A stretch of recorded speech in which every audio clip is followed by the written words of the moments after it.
Reflexive relation के बाद हम लोग देखें चौथा नंबर इसमें ये आइडेंटिटी रिलेशन। कौन सा ये? आइडेंटिटी रिलेशन, है ना, आइडेंटिटी रिलेशन। और ये देखिए आइडेंटिटी रिलेशन का डेफिनेशन और रिफ्लेक्सिव है ना रिलेशन का डेफिनेशन लगभग एक ही जैसा है, ठीक है, लेकिन थोड़ा सा उसमें ध्यान रखना है कि इसमें केवल इटसेल्फ ओनली रहेगा, वहां इटसेल्फ भी था। ठीक है, यहां से लिखे हम लोग कितना है, ए रिलेशन, ठीक है, और फिर यहाँ किसमें हो जाएगा ऑन सेट ए यानी फ्रॉम ए टू ए, इसको भी ऐसे भी बोल सकते हैं, a relation on set A या फिर from A to A. Identity relation, a relation on set A such that every element of set A is related to itself only is called identity relation।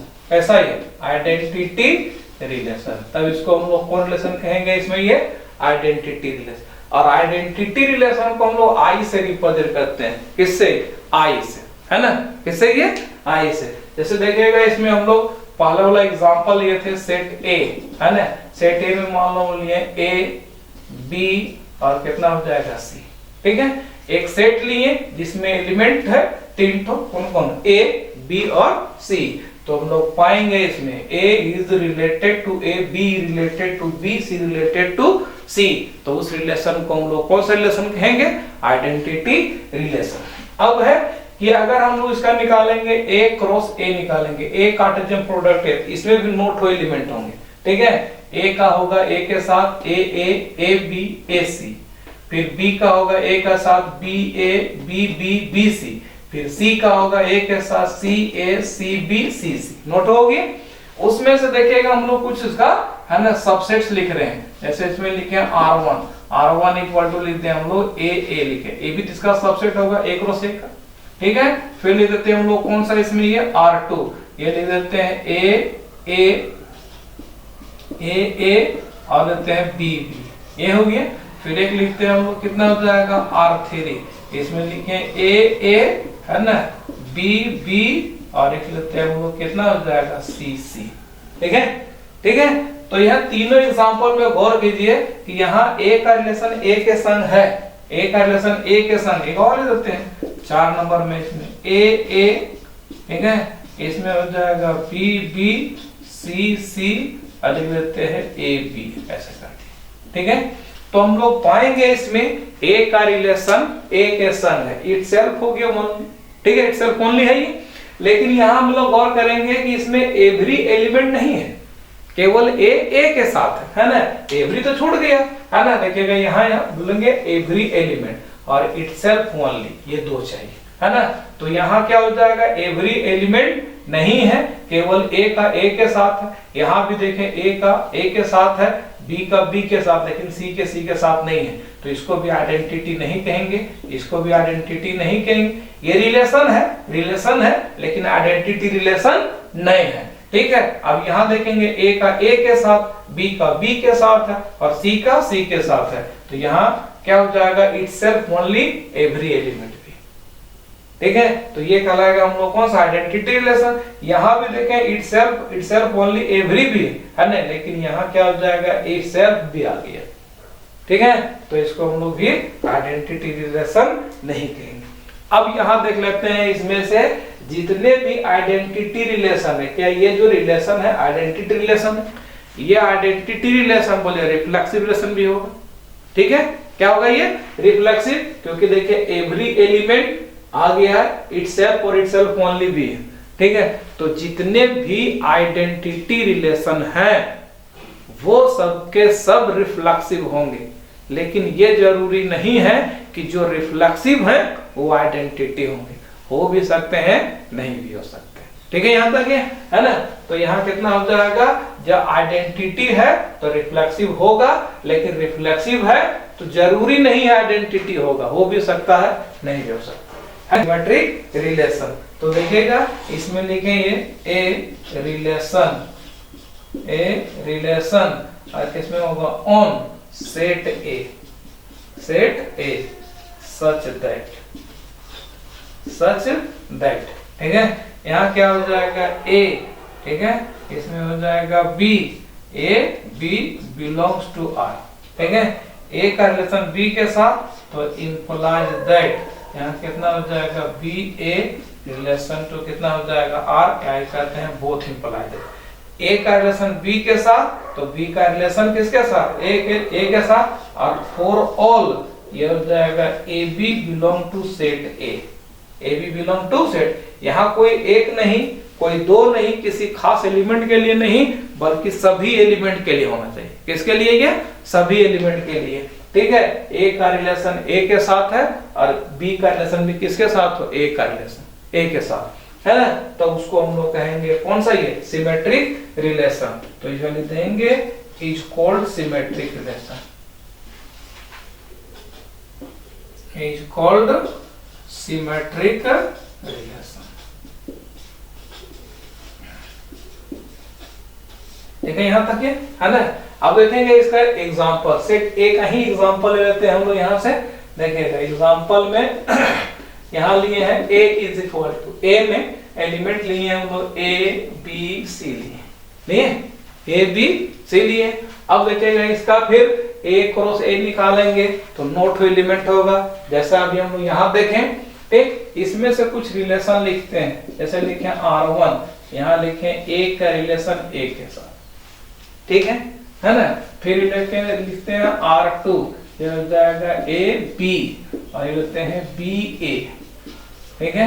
एक लिखते हैं relation R3, ये हो जाएगा a B, ठीक है, और यहाँ हो जाएगा बी सी, फिर हो जाएगा सी बी कर देते हैं, ठीक है। फिर इसमें लिखते हैं R4, R4 में लिखे हैं इसमें ये ए, फिर हो जाएगा बी बी, और ये करते हैं सी सी, ठीक है ना। एक R5 लिखते हैं जिसमें हम सब ले रहे हैं टोटल, ए का बी ए के साथ, ए का ए के साथ, ए बी, और लेते हैं ए सी, ठीक है। फिर ये हो जाएगा बी ए, है ना, इधर लिख दे रहे हैं बी बी, फिर हो जाएगा बी सी, फिर हो जाएगा सी ए, फिर हो जाएगा सी बी, और यही रहते हैं सी सी, ठीक है। तो देखिएगा a क्रॉस a, ये पूरा का पूरा a क्रॉस a के बराबर है, देखिए, है ना। तो यहाँ और कौन सिमेट्रिक रिलेशन नहीं है। तो सिमेट्रिक रिलेशन में खाली क्या करना था कि a का रिलेशन a के साथ, और b, a का रिलेशन a के साथ, b का रिलेशन b के साथ, c का रिलेशन c के साथ, मतलब a का रिलेशन a के साथ उलट देंगे तो भी वही हो जाएगा। फिर a का रिलेशन b के साथ तो b का रिलेशन a के साथ है। जैसे देखिएगा यहाँ, और इसमें टोटल एलिमेंट किसी एक के लिए नहीं, बल्कि क्या हो जाएगा सभी के लिए, टोटल के लिए, है ना। तो देखिएगा a का रिलेशन a के साथ, अगर इसको उल्टा लिखेंगे a का a के साथ तो आ जाएगा, तो ये भी हो गया हम लोग का कौन सा, ये सिमेट्रिक रिलेशन। यहाँ देखिएगा a का रिलेशन b के साथ है तो b और a भी है, ये भी हो गया हम लोग का सिमेट्रिक रिलेशन। क्लियर यहाँ तक है। फिर देखें इसमें क्या होगा, a का हो गया b, a के रिलेशन b के साथ, लेकिन b का a के साथ अगर कहीं नहीं दिख रहा है। फिर देखें हो जाएगा b का c के साथ, तो c का किसके साथ, b के साथ है, तो इसको हम लोग सिमेट्रिक रिलेशन नहीं कहेंगे, ठीक। अब देखिएगा चौथा नंबर में a का a के साथ, b का b के साथ, और c का c के साथ है, ठीक है। तो ये एक तरह से क्या आइडेंटिटी रिलेशन है ना, आइडेंटिटी। तो ये रिलेशन भी कौन सा हो जाएगा हम लोग का, ये सिमेट्रिक रिलेशन है, ठीक है। तो हम लोग अब इसमें देखें कि जितने भी आइडेंटिटी रिलेशन है वह सबके सब सिमेट्रिक होंगे, सबके सब सिमेट्रिक होंगे, लेकिन ये जरूरी नहीं है कि जो सिमेट्रिक है वो आइडेंटिटी होगा, है ना। जैसे देखिएगा एग्जांपल नंबर 1 में लिखे हम लोग R1, ये सिमेट्रिक है, आइडेंटिटी तो नहीं है, ठीक है। ये वाला सिमेट्रिक है लेकिन आइडेंटिटी नहीं है, लेकिन ये देखिएगा यहां से ये आइडेंटिटी है, सिमेट्रिक है। फिर इसमें देखिएगा, इसमें यहां से देखिए ये वाला लिखे कितना हो जाएगा, a का a के साथ है ना, a का b के साथ है, तो b का a के साथ कहाँ है, तो b का a के साथ देखिए यहाँ है, ठीक है।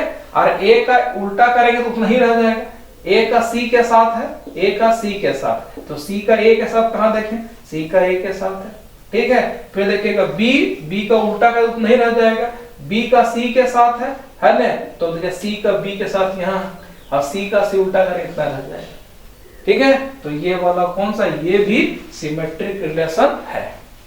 कौन सा ये भी सिमेट्रिक रिलेशन है। अब सिमेट्रिक रिलेशन है ना, तो देखें इसमें क्या है, जितने भी है ना ये यूनिवर्सल रिलेशन लेते हैं, है ना, यूनिवर्सल रिलेशन ए क्रॉस किससे लेंगे, ए पर, ए क्रॉस ए पर, तो ये पूरा यूनिवर्सल हो गया, है ना। तो ये भी क्या हो जाएगा, सिमेट्रिक रिलेशन होगा। और जितने भी हम लोग ये जो सिमेट्रिक रिलेशन है, तो हम लोग दो चीज जान पाए इसमें से कि जो भी आइडेंटिटी रिलेशन है वो सबके सब है ना सिमेट्रिक होंगे। जो यहाँ यूनिवर्सल रिलेशन है वो भी क्या हो जाएंगे, symmetric relation. Anti symmetric relation देखिएगा, ए रिलेशन फ्रॉम या फिर on set A relation on set A such that AB belongs to R implies that BA belongs to R, ठीक है। ये हो जाएगा if and only if A is equal to B।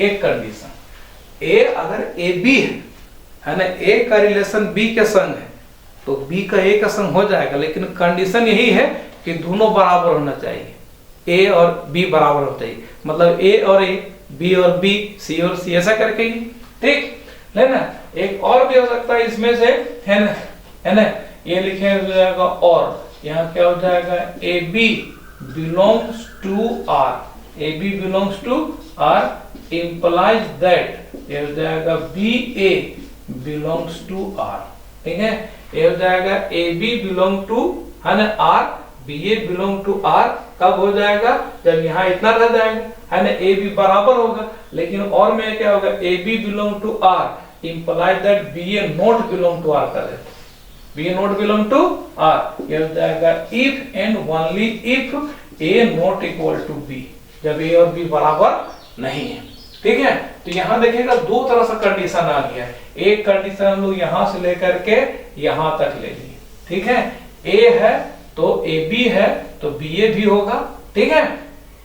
लेकिन अगर A B है तो बी ए नहीं होना चाहिए, कब, जब ए और बी बराबर नहीं रहेगा। तो इसको हम लोग कहेंगे, यहाँ देख कितना हो जाएगा, is called anti symmetric relation, symmetric relation. कोई दिक्कत यहाँ तक नहीं, ठीक है। तो बस कंडीशन हम लोग इस पर ध्यान रखना है कि ए बी है तो बी ए हो जाएगा, जब क्या हो जाएगा, ए और बी बराबर है, और ए बी है तो बी ए नहीं होगा जब ए और बी बराबर नहीं है। तो इस रिलेशन को हम लोग कहेंगे कौन सा, ये एंटी सिमेट्रिक रिलेशन। और सिमेट्रिक रिलेशन में हम लोग क्या देखे थे, सिमेट्री में बस इतना ही देख पाए थे कि अगर ए है तो बी ए होना चाहिए, ए बी है तो बी ए होना चाहिए, मतलब ए का रिलेशन जो बी के साथ है वही रिलेशन बी का ए के साथ होना चाहिए, तब उसको हम लोग बोलते थे सिमेट्रिक। लेकिन यहाँ एंटी सिमेट्रिक में थोड़ा सा कंडीशन लग गया इसमें। अब जानते हैं इसमें से, देखिएगा क्लियर है ना। एग्जांपल लेते हैं, मान लें हम लोग सेट ए लें, सेट ए में लिए एलिमेंट, यहाँ कितना हो जाएगा, 1 2 3, इतना ही लेते हैं। फिर देखिए ए क्रॉस ए निकालेंगे तो नोट हो एलिमेंट होगा। अब नोट हो एलिमेंट पे अगर हम लोग सबसेट बनाएंगे, है ना, नोट हो एलिमेंट पे, जैसे 1 का 1 के साथ, 1 का 2 के साथ, 1 का 3 के साथ, 3 हो गया। फिर 2 का हो गया 1 के साथ, 2 का 2 के साथ, 2 का हो जाएगा 3 के साथ, 3 हो गया। फिर हो जाएगा 3 का 1 के साथ, 3 का हो गया 2 के साथ, 3 का हो गया 3 के साथ, तो कितना हो गया, 1 1 1 2 1 3, 2 1 2 2 2 3, 3 1 3 2 3 3, ठीक है। और ये कितना हो गया, नोट हो एलिमेंट हो गया ए क्रॉस ए में। अब ए क्रॉस ए का अगर सबसेट बनाते हैं तो 2 का पावर कितना हो गया, 9 R1, है ना, R1 ये लिख दिया 1 1, यही एग्जांपल है, ठीक। एक लिखे हम लोग रिलेशन R2 में लिखे हम लोग 2 3, है ना, इतना ही लिख दिए। फिर लिखे इसमें से R3 में लिखे हो जाएगा 2 3 और 3 2, ठीक है। फिर हो जाएगा 1 1, ये लिखें। फिर एक लिखे हम लोग R4, इसमें हो जाएगा 1 का 1 के साथ, 2 का 2 के साथ और 3 का 3 के साथ। ठीक है, ये ले लिए इतना ही। ठीक, एक लेते हैं हम लोग, इसमें हो जाएगा R है ना 5, R5 में पूरा ले लेते हैं, एक क्रॉस ए लेते हैं, एक क्रॉस ए, एक क्रॉस ए में जितना 9 एलिमेंट हो सबके समान। ठीक है, अब इसमें देखना है कि कौन सा इसमें से एंटी सिमेट्रिक है और कौन सा एंटी सिमेट्रिक नहीं है। देखिए हम लोग पहला में आते हैं, पहला में कितना हो जाएगा 1 का 1 के साथ। ठीक है, 1 का किसके साथ है, 1 के साथ है ना, जब 1 का 1 के साथ है इसका मतलब देखिए क्या हो जाएगा, ए और बी का रिलेशन है, तो बी और ए का रिलेशन भी होना चाहिए। ठीक है, कंडीशन यही है, ए और बी बराबर है, तो बताइए यहाँ 1 और 1 बराबर है ना। ठीक है, तो ये कहलाएगा हम लोग कौन सा, ये एंटी सिमेट्रिक। ठीक, दूसरा देखिएगा इसमें 2 का 3 के साथ, 2 का 3 के साथ है, तो 3 का 2 के साथ नहीं है। क्यों नहीं है, क्योंकि 2 और 3 बराबर नहीं है, तो ये भी एंटी सिमेट्रिक हो गया। ठीक है, अब यहाँ आते देखिएगा R3 में 2 का 3 के साथ है, लेकिन 3 का 2 के साथ है। ठीक है, जबकि बोला कि AB है तो BA नहीं होना चाहिए, कब, जब A और B बराबर नहीं होगा तब। तो यहाँ देखिए 2 और 3 बराबर नहीं है। ठीक है, इसलिए ये वाला एंटी सिमेट्रिक नहीं है, बल्कि देखेंगे तो ये सिमेट्रिक है, सिमेट्रिक है। 2 का 3 के साथ है, 3 का 2 के साथ है, और 1 का किसके साथ जाएगा, 1 के साथ। ठीक है, ये वाला एंटी सिमेट्रिक नहीं। फिर यहाँ देखें ये वाला क्या हो जाएगा, एंटी सिमेट्रिक है। अब ये देखेंगे ये आइडेंटिटी रिलेशन भी है, क्या ये आइडेंटिटी रिलेशन, तो आइडेंटिटी रिलेशन है तो भी क्या होगा, एंटी सिमेट्रिक होगा। अब यहाँ जान लें, जो आइडेंटिटी रिलेशन है वो एंटी सिमेट्रिक होगा, लेकिन ये जरूरी नहीं है कि जो एंटी सिमेट्रिक है वो आइडेंटिटी होगा। क्लियर। ठीक है, अब यहाँ रह गया इसमें से ये अब देखिए ये वाला हो जाएगा ए, और क्रॉस कितना ले लिए ए, तो ए क्रॉस ए में तो सभी एलिमेंट में आ गया, 1 का 2 के साथ, 2 का 1 के साथ भी होगा, तो ये वाला एंटी सिमेट्रिक नहीं होगा। ठीक है, तो अब यहाँ जान ले हम लोग, इसके बारे में जान लेते हैं कि जो आइडेंटिटी रिलेशन है, अब तक जो हम लोग देखे हैं इसमें जो आइडेंटिटी रिलेशन है, वो आइडेंटिटी रिलेशन रिफ्लेक्सिव भी होगा, सिमेट्रिक भी होगा, एंटी सिमेट्रिक भी होगा।